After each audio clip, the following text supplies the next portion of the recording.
on this episode of Love Lessons. We need to normalize selling cat. Were you nervous? Hell yeah, I was nervous. I was thumping on the stage. How did you make the decision to stop dancing? I gotta keep that was good. Okay. I think that is a lot of strippers' issue that you're looking to be saved. Yeah, I was an academic scholar and an athletic scholar, so I gave all that up because I feel like I was making money already. Welcome to Love Lessons, where you'll learn to love, laugh, and heal that bald-headed hate out your heart. If you're ready to learn, say, teach me, Lil D. Teach me, Lil D. All right, so listen, I promise we will not be here for too long because we don't like to spend forever in that negative space. If you enjoy what you see, like, comment, share, all the things. We're trying to grow these subscribers and get the coin. But more importantly, if you liked it, then you probably got a friend who will too. For my studio audience, y'all good? Yeah. Thank y'all for being here. I appreciate you. You could have been anywhere in the world. It's a million things going on in the world and in your world, and you chose to pull up. That means a lot. So thank you. Today, we are reading from the book of Hustle the Hoe. Don't let the hoe hustle you. We need to normalize selling cat. You know, it's the oldest profession for a reason. And do you really think the first time a woman sold some, it was because she woke up that morning and said, I don't have any other skills whatsoever. This is going to be the thing I do. I'm sure it started with a hard dick and some opportunity. I'm sure it started with a nigga who looked at her like she wasn't shit except for that. And she was like, well, I am hungry. There's no one here to gather and hunt and provide. Okay. And then she went and fed herself and took care of her family. As we've seen things transpire throughout the world, it's like the oldest profession, the most common profession, the profession that would not exist if it wasn't for people with hard and some money, we still demonize it. We still look at women as if what they're doing is wrong. Now, I want to be clear, because a lot of little girls look up to me. I'm not telling you to graduate high school, go to college, and then sell coochie. But what I am saying is to my sisters who are, whether it's OnlyFans, you dancing, you an escort, you doing what you got to do because this is where life has led you to be, you ain't getting no judgment from me because I don't pay your bills. You got rappers all day long talking about how they sold drugs. Sure you did. And you saved the money and you just happened to make it rapping. But at any moment, you'll go back to selling bricks. But if a girl rap about it, something wrong. I don't know. Sometimes we in a bind, Nate. Once upon a time in my life, I was poor. And I've never been bold enough to sell cat, but I have been bold enough to find me an old nigga who live in another state and, you know, let him see these titties so he can pay these bills. It was this one old dude, right? And I ain't even like dissing Pops because, you know, I appreciate you, Thank you for paying my rent for all the months. But I think this wine kicked in. But when I met him, he was from Dallas, but he lived in another state. So he would only come home maybe once every 6 months. And so when I met him, he had like 4 months before he had to be home. So I'm like, well, shit. I know I'm not finna sell this cat. Not because I judge a woman who do it. I don't know. I can't. But anyway, I knew I couldn't sell this cat. So I'm like, in these 4 or 5 months, you need to get as much as you can out of this nigga. And you'd be surprised how much niggas pay for conversation. These niggas just lonely. Some niggas will just pay you because they get to sit on FaceTime with you. But so I made sure I had a plan. I'm like, all right, you need X amount of dollars from this nigga. He can only talk for like 7 minutes in the morning before he go to work. Suck it up, bro. Call this nigga. Hey, oh, for real? You look handsome. Ugly ass. You look handsome. Boom, Cash App hit. He was coming home in July, and I'm like, he's already like, you know, so yeah, you know, I'm gonna get a room downtown and this and that. And I'm just like, oh, okay, oh, you doing that big, huh? Mm-hmm. Knowing the whole time, I gotta cut this shit off with this nigga before he get here because I ain't going. So I reached my financial goal because listen, when I tell you I treated this shit like a job, it was like a job. This nigga was on schedule.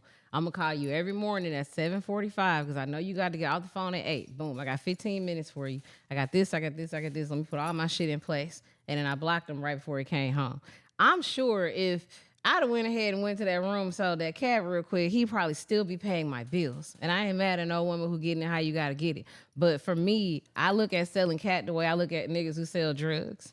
Get your money and get out the game. Have an exit strategy. Cause you'll get caught up in that shit, and then you look up, and 15 years later, you still selling cat when you had plans.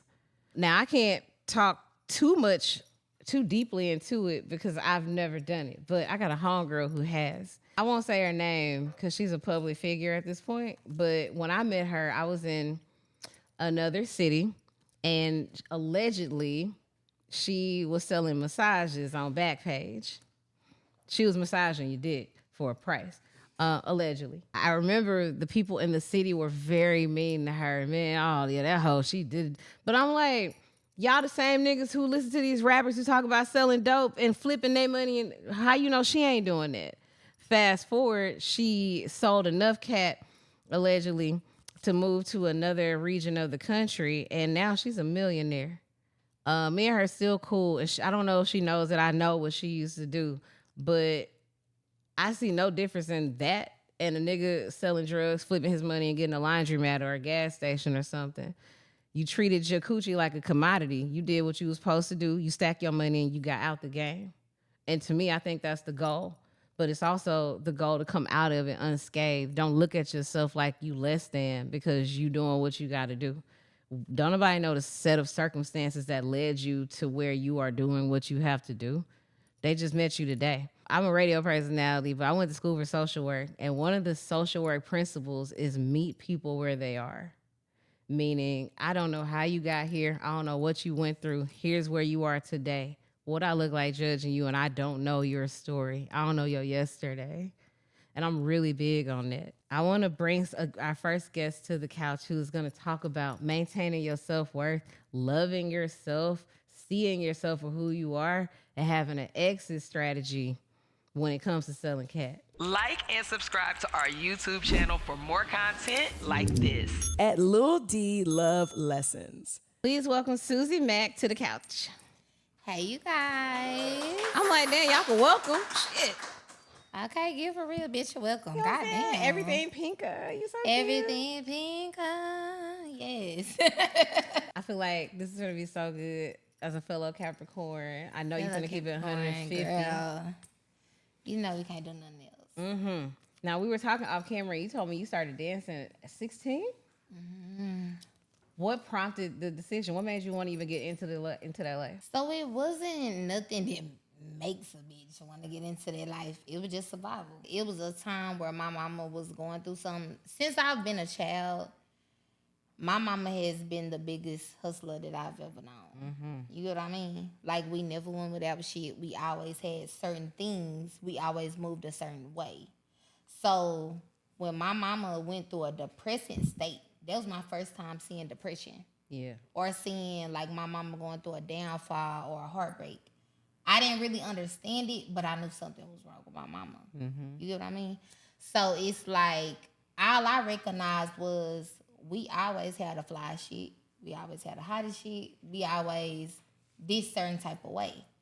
So it kind of made me go into this mode like, shit, I don't want to lose that. I'm used to this type of lifestyle. I'm used to having everything. So I kind of just went for what I knew. Like, shit, I know my mama for dancing. I know this how she get money. I know this how we been surviving.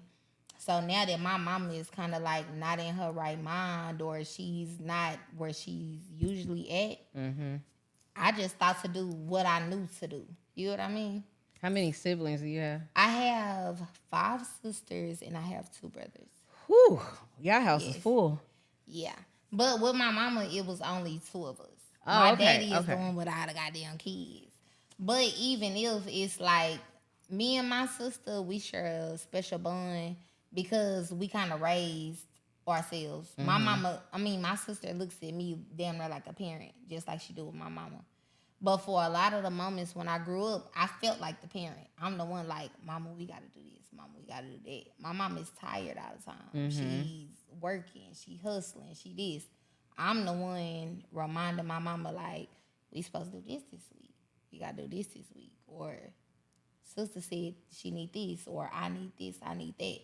My mama just a machine at this point, damn near. Mm-hmm. But me as a child, you don't understand it. You just like, shit, we get whatever we want, or whatever we tell my mama we need, we get. we not really understanding my mama slaving. Yeah. You get what I mean? So when my mama had her little mental breakdown, I didn't really understand it. I'm really on some shit like, damn, bitch, you know, Yeah, like, can we don't get these shoes what's in? up? Like, what's this? But it's really like, shit, my mama been just going, hustling. Tired.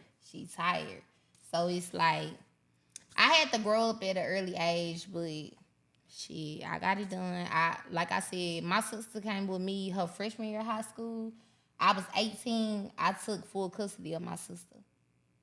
So we went from that to me just having to be an adult instantly. I was already an adult when my mama was just governing us, but I really had to go into adult mode when my mama was just like, bitch, I'm tired. Because you got to take care of somebody Exactly. else. I actually have to take care of somebody. So that's where they came in. Quickest way to get money. So talk to me about, like, 16, you ain't even old enough to get an ID. Chill.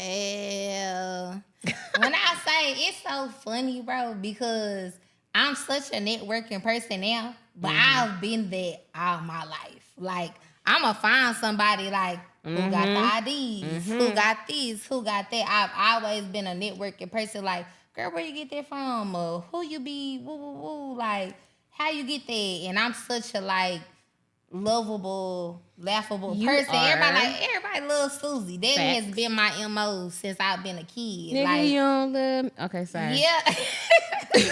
I found that at an early age that they was making IDs at Big T. I got my first ID Allegedly. at Big T. Allegedly. I mean, they been out of the game for years now. I was, 16, 17 when this was going on. So I don't think it's been nobody making IDs at Big T. Allegedly. Allegedly. You 16, you got your fake ID, you ready to go into this club. Do you audition? How does this process work? So my first club that I worked at, I didn't have to audition. It's kind of like you had your $15 tip out. This one tip out was cheap. That's it? You keep the rest of your money? That's it. You keep the rest of your money. So these are more so hole in the wall clubs. These are not like big corporation. I didn't work at my big corporation until I was 18. My first big corporation club that I worked at was Onyx. I auditioned to work at Onyx on my 18th birthday. No lie. I fell in love with a chocolate girl with a gap in Onyx. I can only imagine who. But like the hole in the walls prior, it was very little due diligence. They wasn't really like, is this you, bitch? Or is this a real ID? What's going on? It was kind of like, bitch, you got your tip out. You look old enough. You don't look like a kid. We gonna roll with it. So talk to me about your first time dancing. Like you was 16, you showing titties? Yes. Were you nervous? Hell yeah, I was nervous. I was thumping on the stage. I was real nervous. All I had ever danced at was a house party. So you gotta know, like, I don't know what these grown ass niggas want. I don't know what sexy is technically. Yeah. I'm still a child, so I'm just like, I'm just trying to get some money. I see these bitches shaking their ass, they making some dollars. I'm trying to find money to eat, to feed me and my little sister, to do what I gotta do. I got senior fees, I got shit going on. I'm also in survival mode, so I'm really trying to like observe what everybody is doing and kind of mimic it in a way, but understand it in my own way. So it was hard. My first month, I was just like, baby, I don't know what the hell is going on. Well, I'm jigging at parties. We not, you got your little slow dancing and shit moments, but it's like, I don't know what to do. They not really slow dancing how we slow dance at house parties. So it's just like, okay, I'm having to observe and learn and just pick up shit as I go. Were the other girls nice to you? For the most part, one of my best friends now, like, she kind of like knew that I was young. She didn't know that I was underage, but she was just like, okay, she fresh, she sweet, she cute. And she kind of took me up under her wing. That's what's up. But it's like, a lot of girls, they do be on that mean girl shit. So it's like, okay, this fresh bitch up in her. She knew. We know she knew.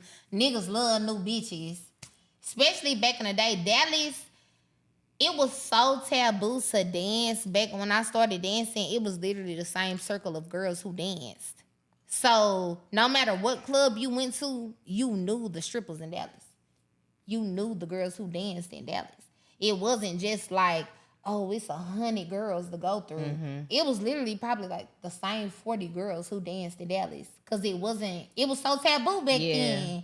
So it was like, whoever danced in Dallas, they kind of got like this little treatment, or like the dudes knew who was dancing, or whenever a new face showed, they like, oh, hell yeah, I'm ready to see a new face, So whenever a new face came around, of course it's a little hate, or it's a little, you know how they go.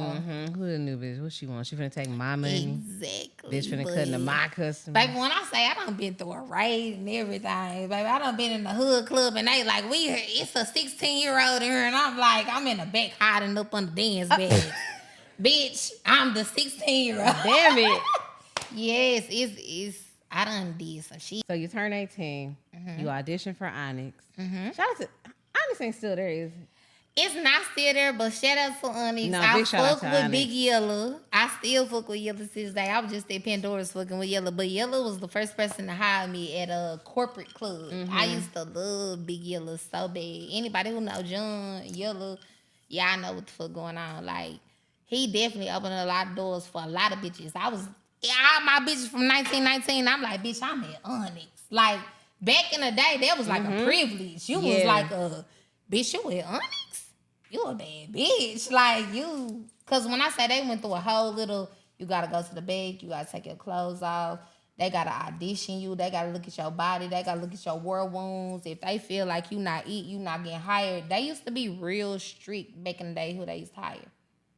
So it's like, if you made it to Onyx, you feel like you was that bitch. Yeah. I'm like, oh, bitch, I done made it to Onyx, I'm there. What's the biggest difference between a hole in the wall and a corporate club? Back then, I really say it's the customers.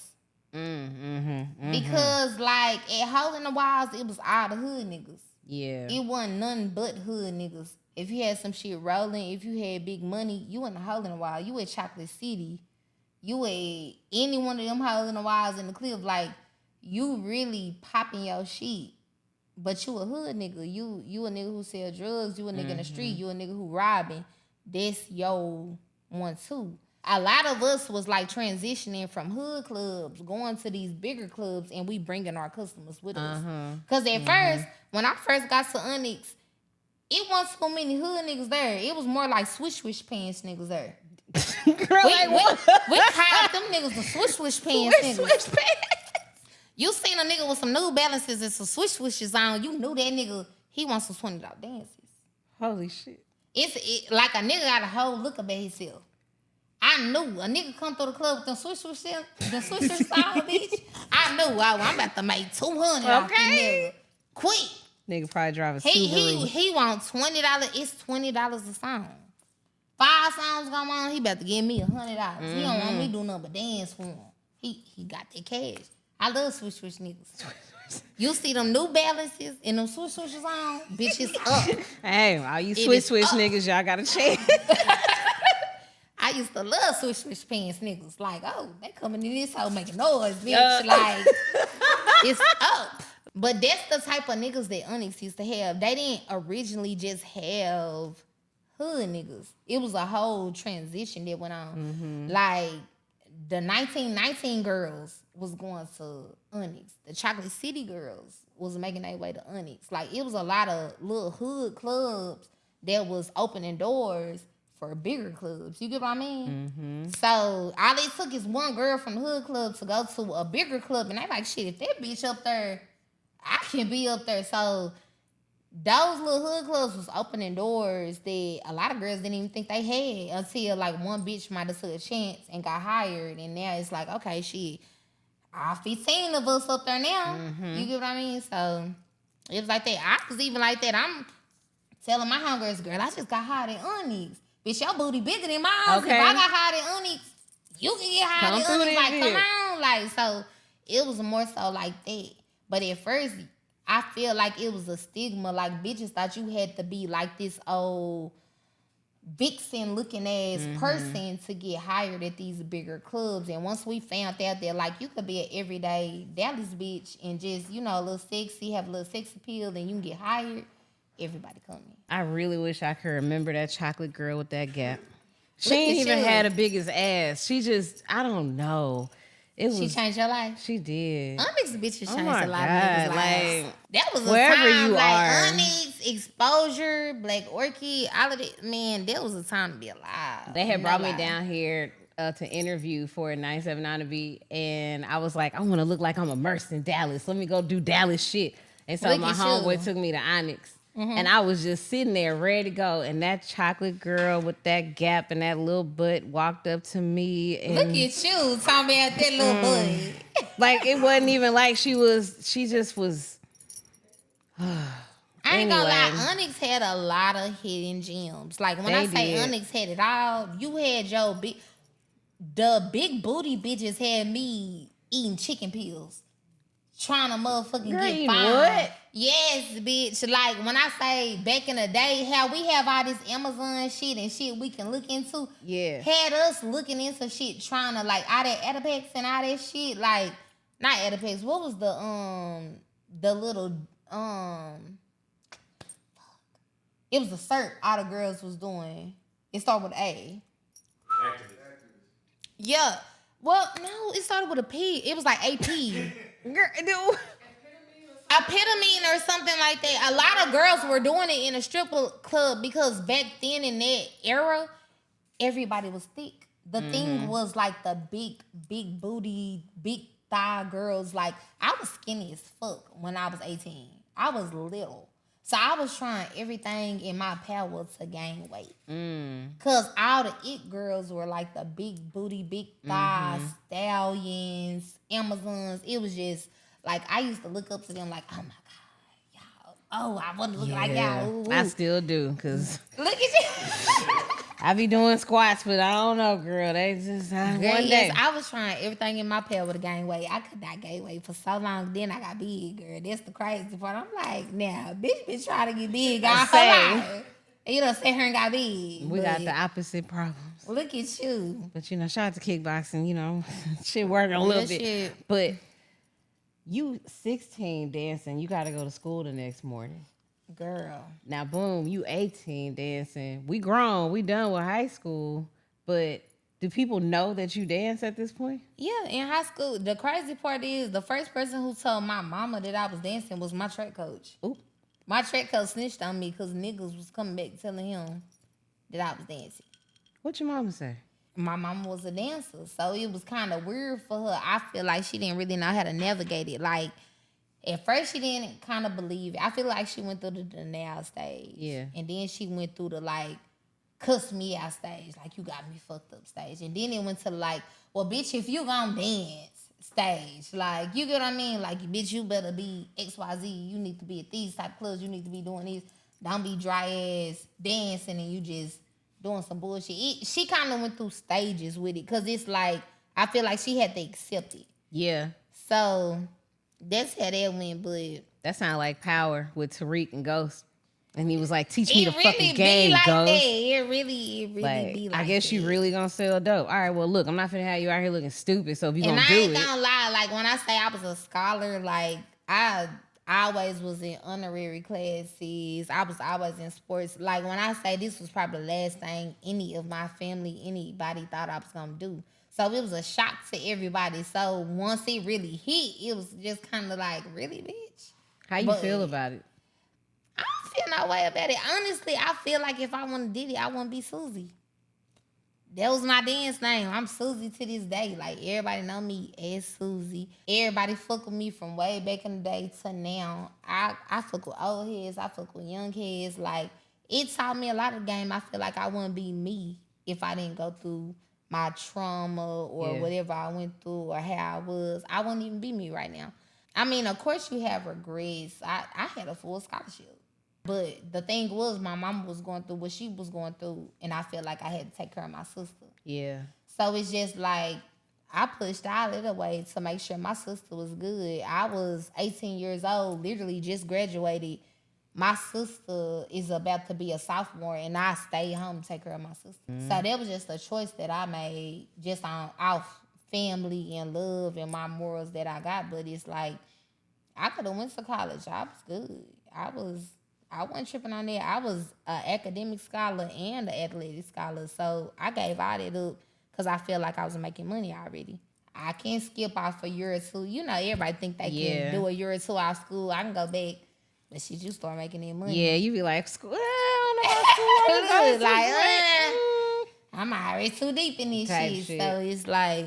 So as you were dancing, did you always have a exit strategy, or did you see yourself just doing this? I ain't gonna say I always had an exit strategy. I'm kind of like that type of person. Like, this is what we dealing with right now. Mm-hmm. This is my situation. Just like when I first started dancing, my mom was going through her little mental breakthrough or whatever she was going through with her life. She was having midlife crisis. I had to pick up the pieces. Yeah. I'm the type of person like, this my family. I'm not going to let my family fall off. Or I'm not going to let shit fall off. Especially when I know what shit has been. Like, my mama been an excellent mama. She been taking care of us. We done always had. We ain't never fell off. And all of a sudden, something ain't right with my mama.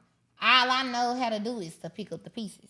So that's what I did. I don't really have no regrets. Of course, you always feel like if I went to college, I could have networked with certain people. I could have met more people. I could have did things. But honestly, I be like, now shit, I'm still a networking ass motherfucker. If I would have went to college, I was going to network how I network.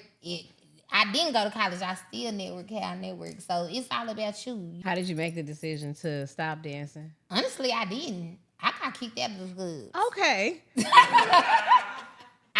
I just went into this moment to where me and my best friend was battling hoes. Like, one of my last clubs I got kicked out of was Dallas Cab South. I was fighting a bitch. And they was like, bitch, you fight. We went to DG's. We fought some motherfuckers there the same night. I was banned from there. It was just it was crazy. It was like a midlife crisis damn near. It was just like, bitch, you banned from damn near every good club that's going. Think you was ready to go. So it's just like, you got to find something else to do. And this one I found the beauty industry, which I've always been into. Like, when I was younger, I've always been into fashion. When I was in high school, I was always an old fashionista ass bitch, weird dressing person. Like, I always did this. So it's like, I always been into beauty and fashion. So the first thing I thought to do was makeup. Everybody always complimented me on my makeup when I was younger and when I was dancing. So I was like, shit, the first thing I could think to do, quick money that would help, is to come up to the club and do makeup. And that's what I did. And I took off with makeup. Smart. Super smart. Yeah. One thing about me is something that I either enjoy to do or something that I'm just naturally good at, I'm going to take off with it. See, I can't dance, so that stopped me from a lot of strip clubs. I can't dance either. Man, I don't have no rhythm. Like, bro, when I tell you, I'm such a shy person when it comes to dancing. I cannot dance. I've never been a twerker. I've never been a pole worker. I was never that. I've always been sleek in my mouth. I got a sleek ass mouth. So you on stage? So you on stage, butt naked, talking to niggas? Being no, slick? now I'ma do my stage now. You know, I'ma do a little one too. The thing is, I always make connection with bitches. The most people that I got tipped off of was bitches. I was never that person that like niggas like, oh, we about to go make it rain on Susie. Woo woo. Then I always been everybody's little sis. So, you know, I got the big bros. They gonna come make it rain. Woo woo. Just off love, cause they know I'm gonna keep the bad bitches around. I'm bring them over during the week. Fuck the club. We coming to the spot this week. We bringing some food, baby. So, you know, niggas gonna show love, but it's like, I was never that hot commodity like, oh, we about to go throw thousands on Susie. Like, I always connected with bitches. Bitches love me. I always had niggas' girlfriends who like, I love Susie, woo, woo. So bitches are gonna come tip me this, and that. I've always been that type or whatever. This is good to know. You seem to tell me you don't have to have rhythm and know how to dance to get in the... No, I never knew how to dance. Like I said, my customers was always the swish niggas. I never had the big flashy jewelry niggas or the hood niggas. That was never my clientele. My clientele was always lap dances. Always swish niggas, always white niggas. I was always that commodity. I've never been like the hood nigga like, oh, we about to go woo, woo, woo. I was always the little sis in that realm. This is giving me a lot of hope. You know, I just... No, but for real, I was always the little sis in that realm. Like, niggas always loved me, but I was never like that, oh, sex symbol and they shit like, oh, Susie. Now, of course, hell yeah, niggas want to fuck. But I'm just saying, like, I was always like, bro, Susie funny than a hoe. Susie cool than a bitch. Susie always with the bad bitches.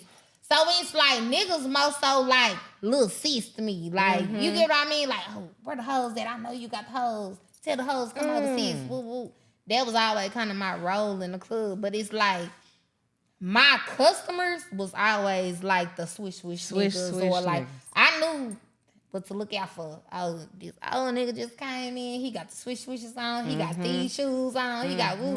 The niggas that hoes never looked for, that's my cup of tea. I love them. We gonna have a good time. We gonna vibe out. They came to the club to look for entertainment. I am the entertainment. Okay. I am the show. Period. So that's what I vibe out with. No lie, I'm not gonna sit here and stun like I'm that type of hoe that made so much money from the club. I was cashing out on this, cashing out on this. I always had clients that buy my cars. I never bought a car in my life until I really just got grown recently. Like, when I was younger, my customers buy my cars. Them was the type of customers I had, because I got the customers that bitches overlook. Bitches is looking for the niggas that's throwing the money in the earth, flashy, doing this, doing that. I got customers that if you just sit there and have a conversation with them like, oh, you're really paying attention to me. You're talking to me. You're my friend. Where it is. Okay, well, what do you need help with? Bitch, I ain't got a car. I ain't got this. Let's go to the dealership. I want some new furniture. I want this. So I got those type of customers. They helping me with big life shit, bitch. I ain't. Because the ones who flashing it shit can't help you anyway. They probably flashing their rent. They can help you, because I ain't gonna lie. I know a lot of hoes that was getting paid. You know, niggas want to flash. They want to throw thousands. So you can go and pay for shit yourself because you got the money that niggas tips you. I'm also just finessing niggas like, I need your credit card. Come swipe this. Oh, I need this. My bills. This. Like, I got consistent clientele. That was my lane. I want the flashy, big booty, got my body done ass bitch back in the day. I'm more the, oh, how you doing? How your day doing? Hey, King. Woo, woo, woo. I just know how to hit them with the cake. You know what I mean? So when you left the club, financially, like, were you okay, or did you have to hurry up and figure some shit out? I ain't gonna lie, I wasn't, because I didn't leave the club voluntarily. Yeah. I kind of got kicked out of the club.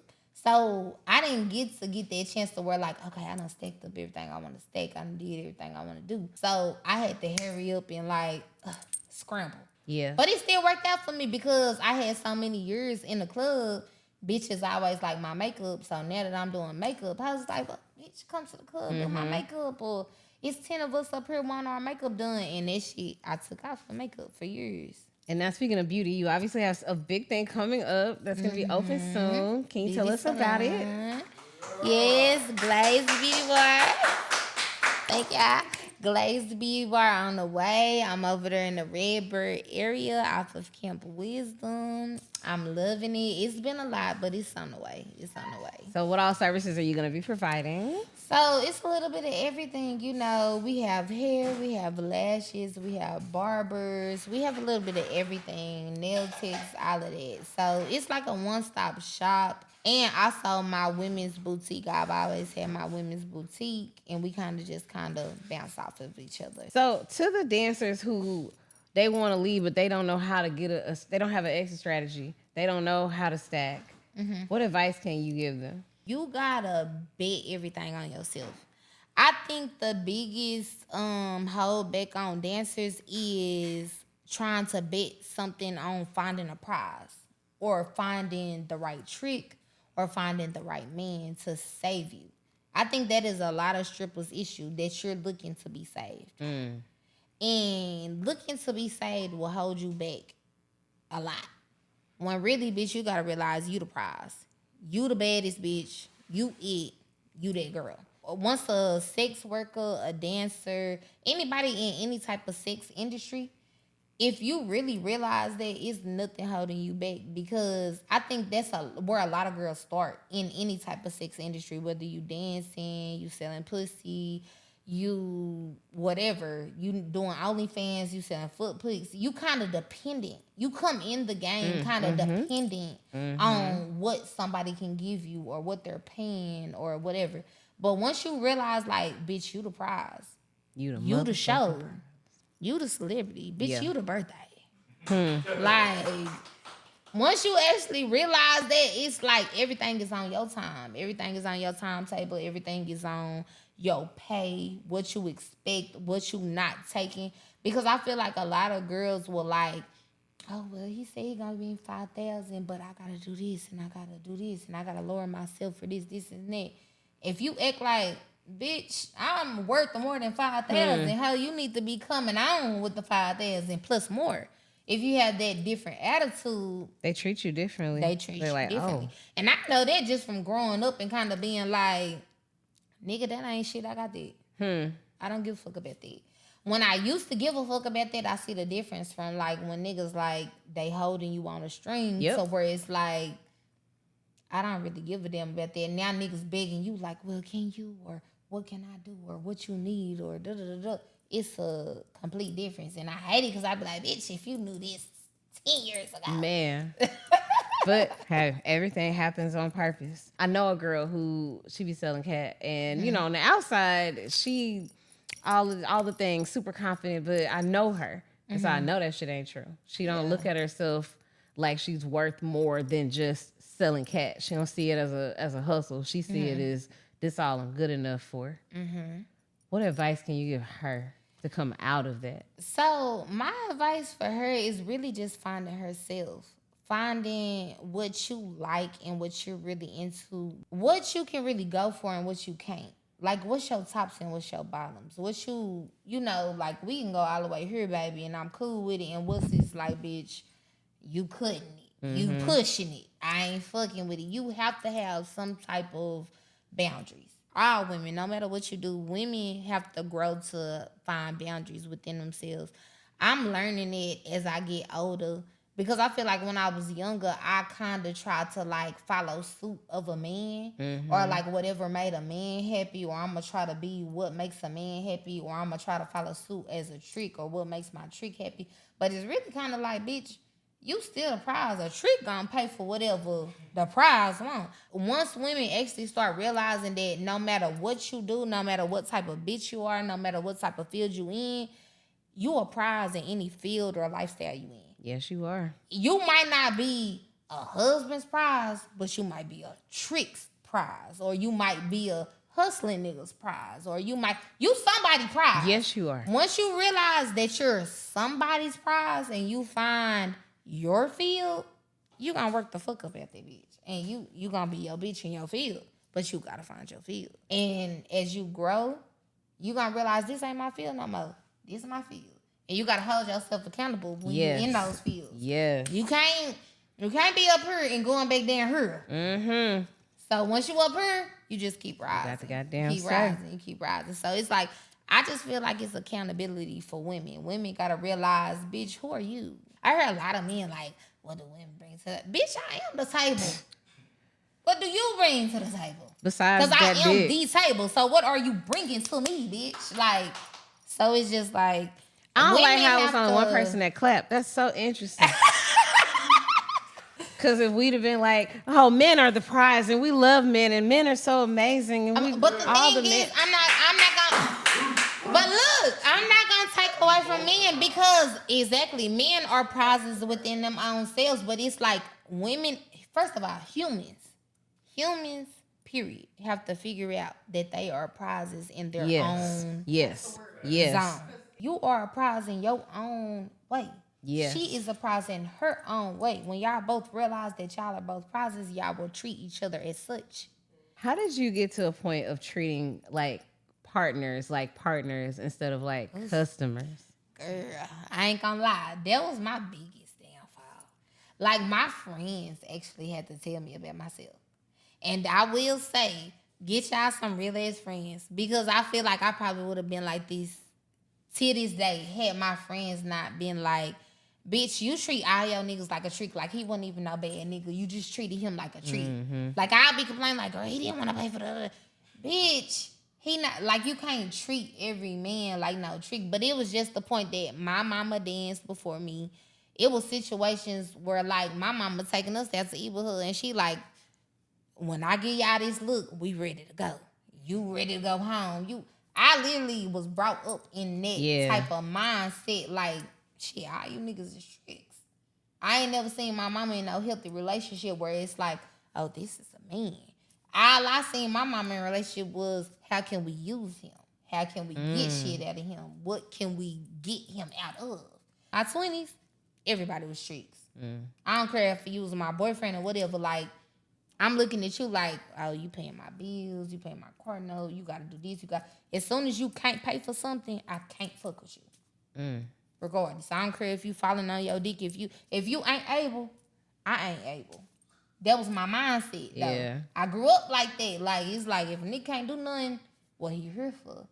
But it's like I had to start putting myself around other women, and I'm actually viewing their happiness, and I'm like, damn, that nigga not the richest nigga, or he not paying for everything. You kind of paying for shit too, but you seem a little happy.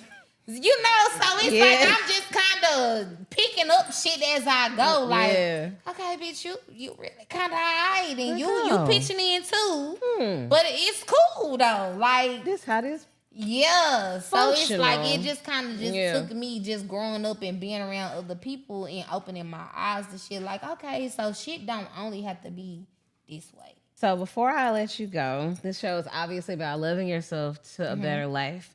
So I always ask everyone for a tip that they use to help pour more love into themselves. So what is your love lesson? Even though I did have to learn a lot of things from other people, one thing that I feel like I always had to teach my friends is date yourself. Oh, we did a whole episode on dating yourself and solo travel. It's weird because I feel like I have to tell my friends this a lot. I'm the weird person because when I was younger, I was always the person like I might date somebody, but I might go 2 years single. But it's like within them 2 years, I done took myself out to different stuff. I done tried different foods. I done went different places. Traveled. I've tried dating different ethnicities. I tried different things. I'm dating myself. Yeah. I'm not putting too much on myself. I'm just trying to figure out what I like, what my expectations are. I'm putting myself through different situations like, I thought I was cool with this, but honestly, 5 years later, I really don't fuck with shit like this. I'm like, this kind of ghetto to me. Like, you know?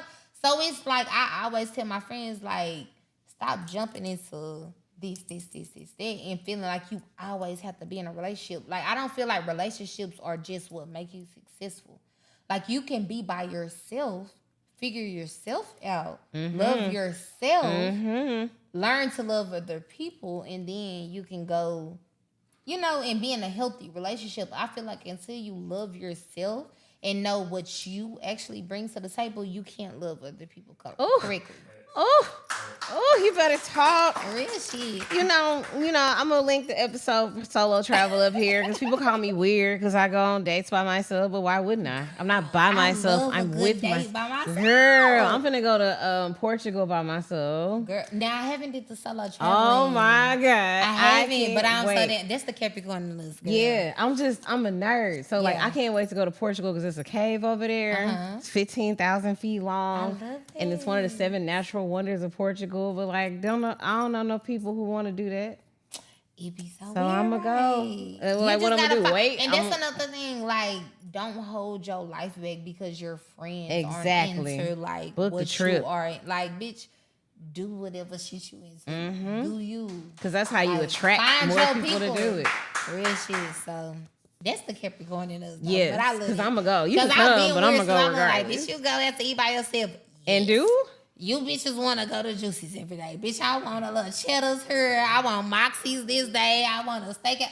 I don't do all that follower shit. I want to do what I want to do. So it's just like, yeah. If you date yourself and love yourself and know the person that you are and know what you want to be, even if you aren't that person today, if you kind of visualize what you want to be in 5 years or the person that you want to be, you take every day as a step to grow into that person. If you start off as a dancer today and you like 5 years from now, I want to own XYZ, you can do it. You definitely can do it. You just have to put your head to it. So it's like, I don't want to be this no more. I don't want to do it. I done had days I cried. Like, I don't want to talk to certain niggas because I don't want to talk to certain niggas. Certain niggas get on my fucking nerves. So it's like, you be like, I don't want to do this shit no more. So if you ever in that point to where you crying and you hurting and you tired of doing certain things, fucking with certain niggas, having to bow down to certain shit. You just have to talk to yourself, take accountability with yourself, and just kind of be like, this is what I want to do, and this is what I'm going to execute. I knew you're so great. You're like the best guest ever. Thank you. Look, Carrie, you know I said I gotta follow me a Capricorn friend. No, for real. You're so great. I love you. Let's toast to health, wealth, abundance, and the most successful business year when you open. Thank you. Thank you.